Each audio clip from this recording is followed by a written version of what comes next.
ভারতের মাটিতে 2025-এর আগে যদি কেউ আশ্রয় নিয়ে থাকেন তবে তাদের জন্য আসছে বড় চমক। কি ঘটতে চলেছে জানেন কি?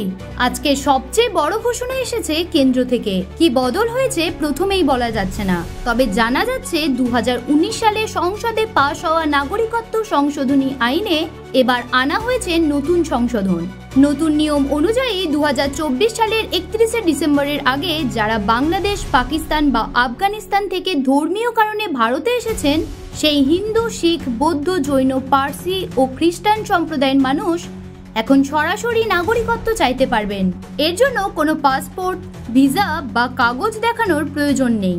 শর্ত শুধু একটাই, ভারতে অন্তত 1 বছর টানা থাকতে হবে এবং তার আগে 14 বছরের মধ্যে অন্তত 5 বছর এদেশে থাকতে হবে।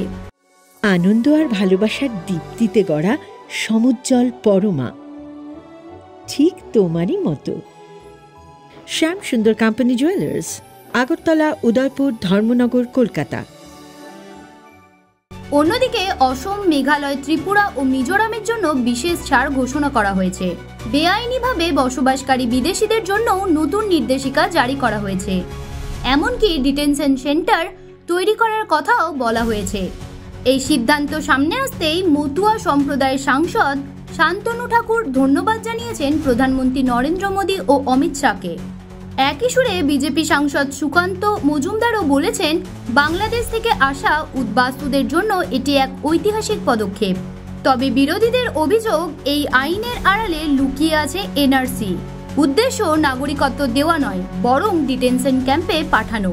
তাহলে কি এই সিদ্ধান্তে সত্যিই পূরণ হবে বহু বছরের দাবি, নাকি নতুন রাজনৈতিক ঝড়ে কেঁপে উঠবে গোটা দেশ? জ্যোতি সরকারের report, headlines, Kolkata. Ma, there's this new Bengali matrimonial website, dearbandhan.in. It's safe, verified and just for us. Really? देर न करें, आज ही रजिस्टर करें।